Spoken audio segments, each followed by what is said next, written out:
তো আজকে দুপুরের খাওয়া এটা হলো নান অর্ডার করেছে, মাটন বড়াইল ভিউ থেকে আনা আর কি। আর এখানে আছে হলো চিকেন টিক্কা, নানি চিকেন টিক্কা। আর আমি নিয়ে নিয়েছি মাছ ভাজা, আর হাফ নিয়েছি ডিম বড়া আলু ভাজা, ডাল আছে, ডাল একটু নেব। আর এখানে আছে মাছ চচ্চড়ি। দেখি কতটুকু খেতে পারি, এটাই যথেষ্ট আমার জন্য, অনেকটা নিয়ে নিয়েছি। এখন খাওয়া স্টার্ট করে, এখন খেয়ে দেখি।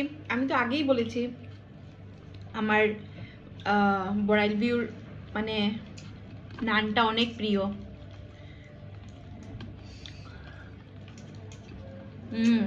এখানে লাইটের জন্য একটু ইয়ে আসছে, ক্যামেরাটা মানে ভিডিও কোয়ালিটিটা ভালো আসছে না। অনেক টেস্টি নানটা, আসলে ঠান্ডা হয়ে গেছিল, আমি গরম করে নিয়েছি আবার। না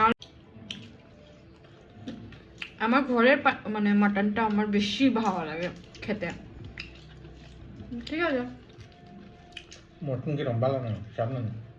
স্বাদ আছে,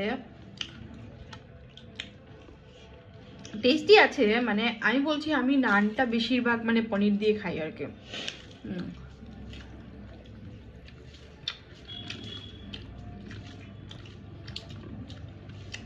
আর এনেছে